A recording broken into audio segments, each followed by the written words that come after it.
श्री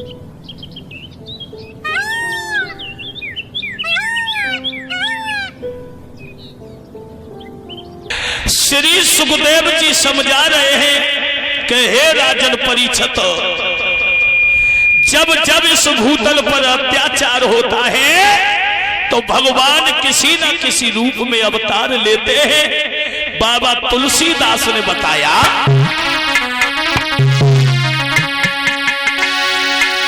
कि जब जब हो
तुलसीदास बाबा ने बताया कि जब जब होए धर्म की हानि और बाणे नीचे अधम अभिमानी, अरे तब तब धर के अनुज शरीरा और हरे नाथ मम संकट पीरा। देखो बड़ा सौभाग्य है आज हमारे संत भगवान, दो चार जगह मैंने खबर भी करवा दी कि जहां भागवत में संत भगवान होते हैं तभी भागवत की शोभा हुआ करती है। भक्तों, इधर लंका में जो महाराज विशेषरवा थे उनकी पत्नी का नाम था केसनी। केसनी के उधर से रावण कुंभकर्ण जैसे योद्धा पैदा हुए हैं। भक्तों, मगर ये बड़े दुराचारी हुए हैं, पृथ्वी पर अत्याचार हो रहा है। देवता आवाज लगा रहे हैं प्रभु अवतार लो, अवतार लो। तो एक आवाज आई है, देवताओं चिंता मत करिए, तुम पृथ्वी पे जाओ और पृथ्वी पर केवल बानरी भेष रख लो।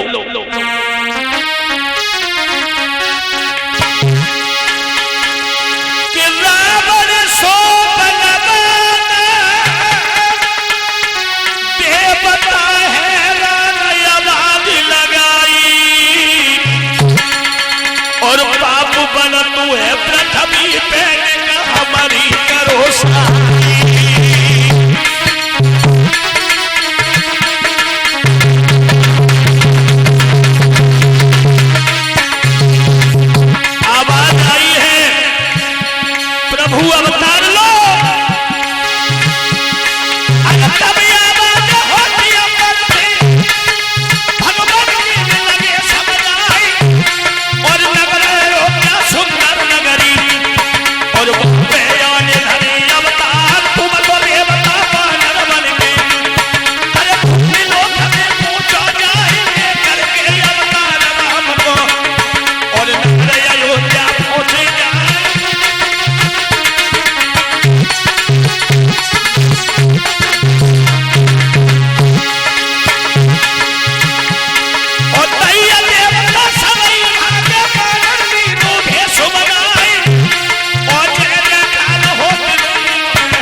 अवतार लीजिए।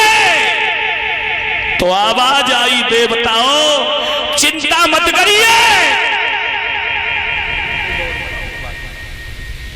तुम पृथ्वी पे चले जाओ और पृथ्वी पे जाकर के केवल बानरी भेष रख लो।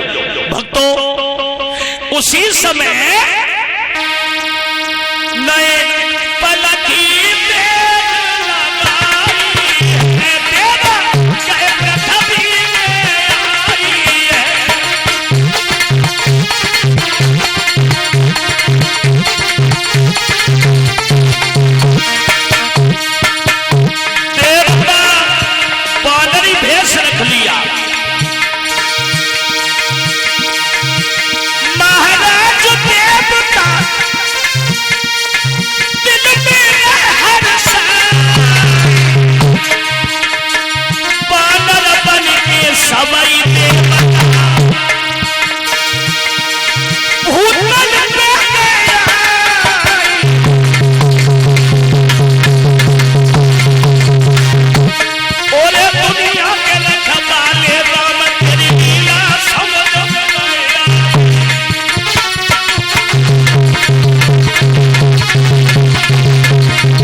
देवता श्री सुखदेव जी बता रहे हैं राजा परीक्षित, देवताओं ने बानरी भेष रखा है और बानरी भेष रखने के बाद भूतल पर आ गई है। इधर अयोध्या में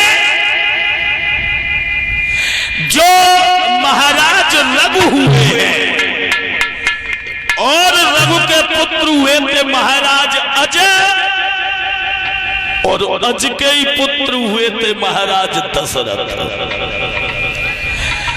जो महाराज दशरथ हुए हैं, दशरथ के आंगन में 3 रानियां थी, कैकेयी, कौशल्या और सुमित्रा। महाराज दशरथ के घर में जो 3 रानियां हैं,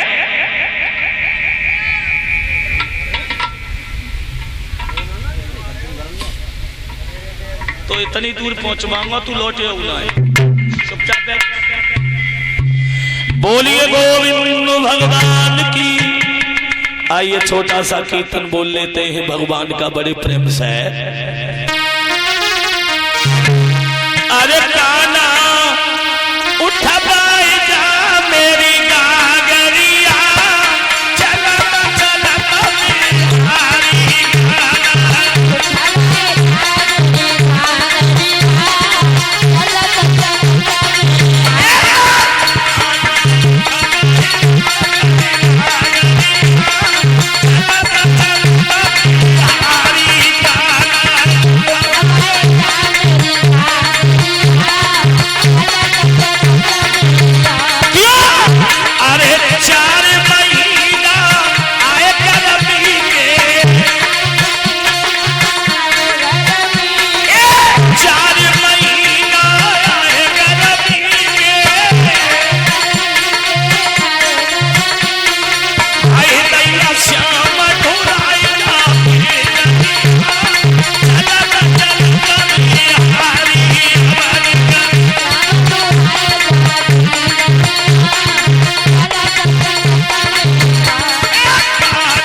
सत्संग की तरफ।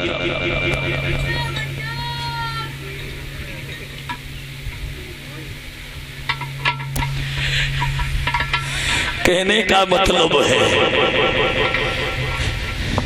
ऐसो है जो बिना लाइसेंस को है। आज कल से दिखाई ना दिया जाए, हम लोग घर ही ले जाएंगे। आज नहीं चाहते हो सवेरे चलो चलो तो दूसरी तरफ मनु ही ना करे। शांति बैठ, बिल्कुल ठीक है।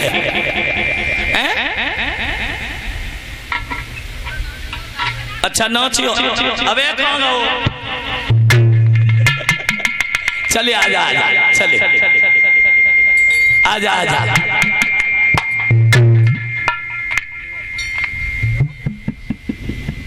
भगवान ने पूरी ताकत नहीं पहुंची।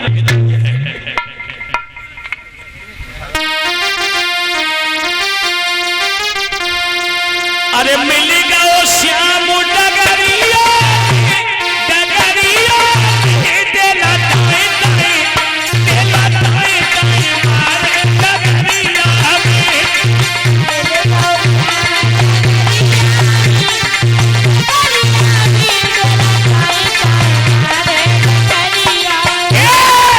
मिलेगा वो श्याम डगरिया डगरिया देला ताए ताए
श्री सुखदेव जी समझा रहे हैं राजा परीक्षित।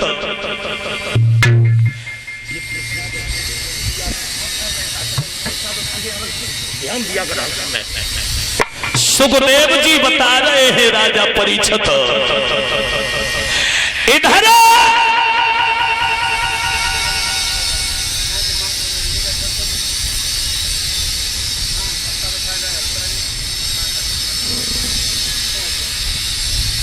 महात्मा सुखदेव जी समझाने लगे हैं राजा परीक्षित,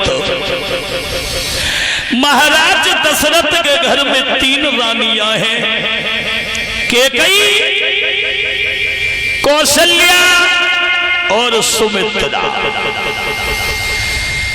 3 रानियां हैं महाराज दशरथ के आंगन में।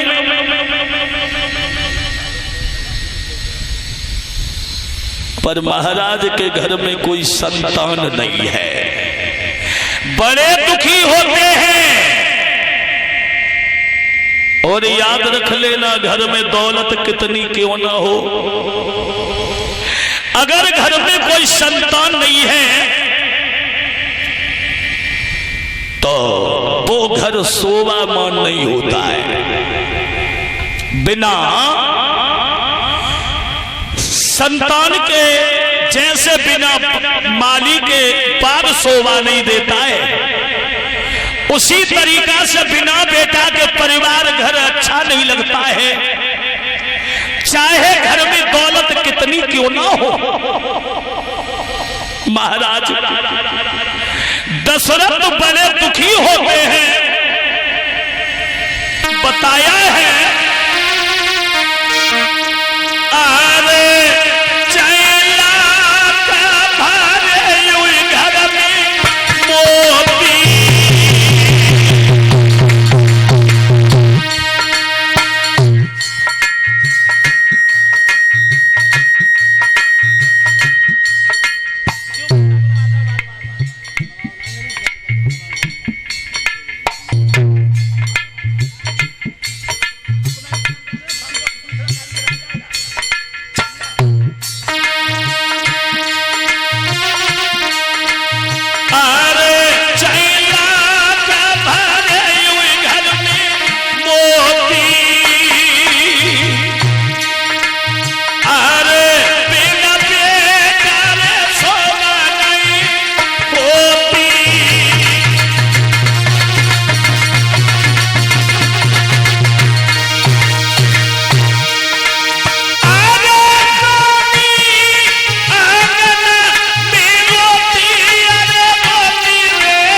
महाराज दशरथ के आंगन में 3 रानियां हैं, घर में कोई संतान नहीं है।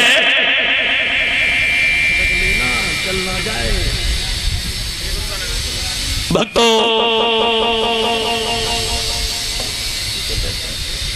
महाराज दशरथ बड़े दुखी हैं। एक दिन महाराज दशरथ चले और गुरु वशिष्ठ के पास पहुंच गए।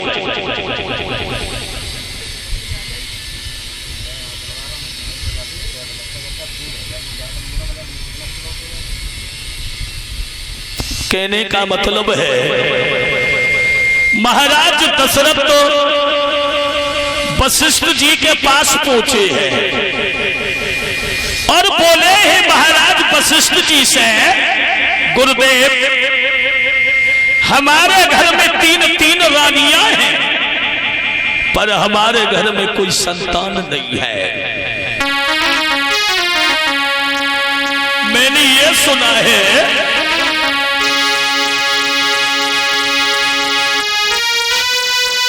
कि सुनता जो मेरे जीवन में और ये पुत्र नहीं पाते हैं, वो स्वयं नरक में जाते हैं और पुरखों को ले जाते हैं।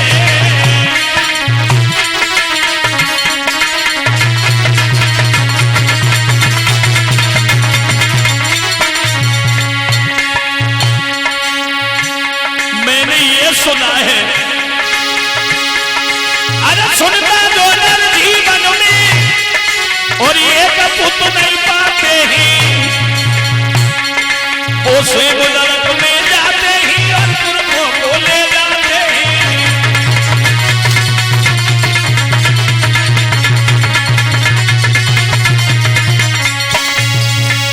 हमारे घर में 3 रानियां हैं और मैंने यह सुना है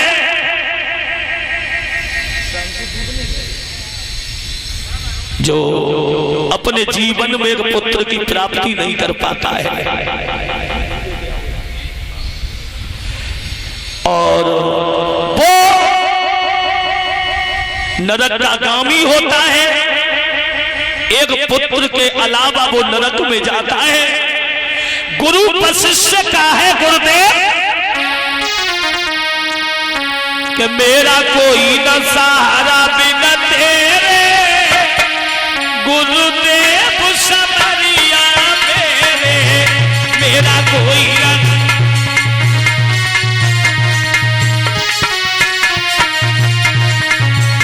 कहा है गुरुदेव मेरी परी भमरिया है,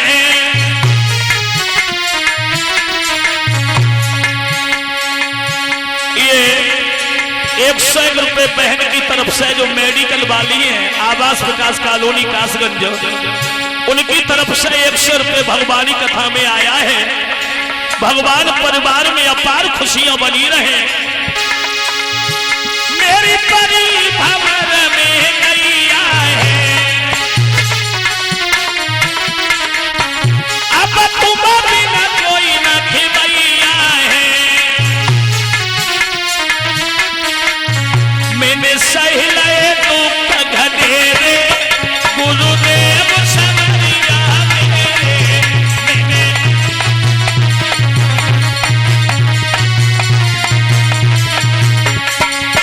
मेरा कोई न सहारा बिन तेरे, गुरुदेव समरिया मेरे, मेरा कोई न सहारा बिन तेरे, गुरुदेव समरिया मेरे, गुरुदेव सहारा बन जइयो, गुरुदेव सहारा बन जइयो, मेरी नैया पार लगाई जइयो, मेरी नैया पार लगाई जइयो, मैं तो आन बरादर तेरे, गुरुदेव समरिया मेरे, मैं तो आन बरादर तेरे, गुरुदेव समरिया मेरे, हो मेरा कोई न सहारा बिन तेरे, गुरुदेव समरिया मेरे, मेरा कोई न सहारा बिन तेरे, गुरुदेव समरिया मेरे। बोलिए गुरुदेव भगवान की, पवन सुत हनुमान की, बोलिए ब्रह्मदेव महाराज की। महात्मा सुखदेव जी समझा रहे हैं राजा परीक्षित।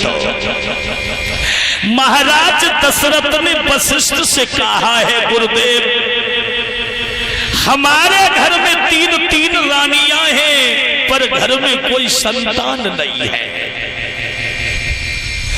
वशिष्ठ दशरथ से बोले हैं तुम्हें मालूम नहीं है, याद करो पुरानी। कौन सी याद? अरे याद करिए, एक बार तुम्हारा भांजा श्रवण कुमार अपने माता पिता उद्धालक मुनि चंद्रकला को, और जब वो तीर्थ करा रहा था सरयू नदी के किनारे पहुंचा, और सरयू नदी के किनारे जब माता पिता को प्यास लगी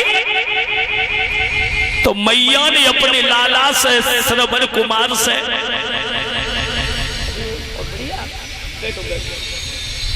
एक बात कही है, हमें प्यास लग रही है, हमें पानी पिलाइए। मैया चंद्रकला ने श्रवण कुमार से कहा लाला बेटा, मैया ने कहा वशिष्ठ समझा करके बोले दशरथ पहाड़ी लग रही प्यास ललान का ठंडो नीर पिलाइयो, हमें प्यास लग रही है। अरे परदेसी मेरे बेटा रे, अरे मैया तूने बचाइयो,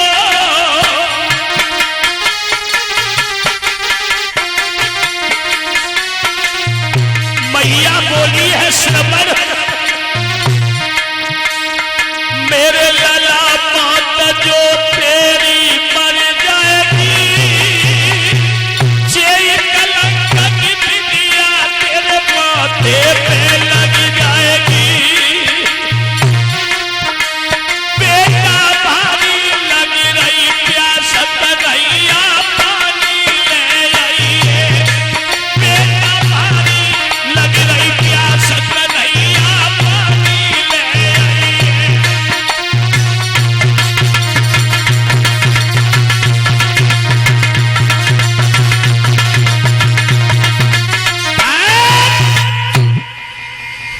चंद्रकला ने श्रवण कुमार से कहा है, लाला हमें प्यास लग रही है, पानी पिलाने की कोशिश करो।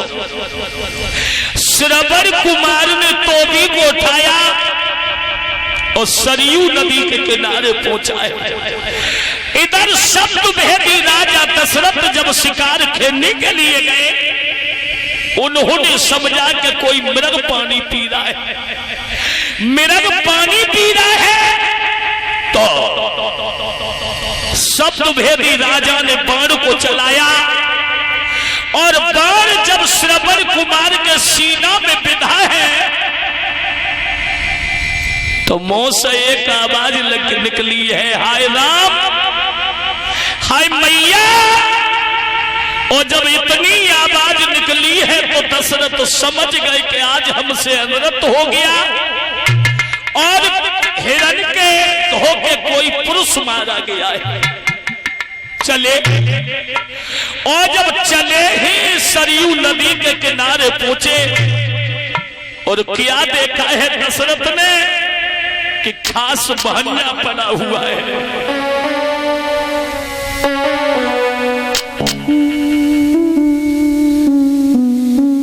और जैसे ही श्रवण कुमार को देखा तो दशरथ की हिलकी नहीं रुकी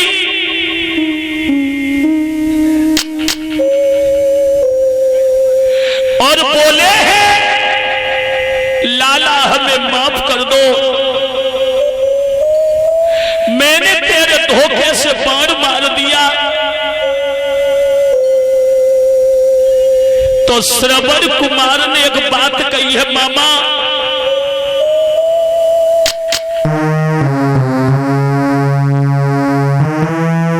मामा एक काम कर दो, क्या?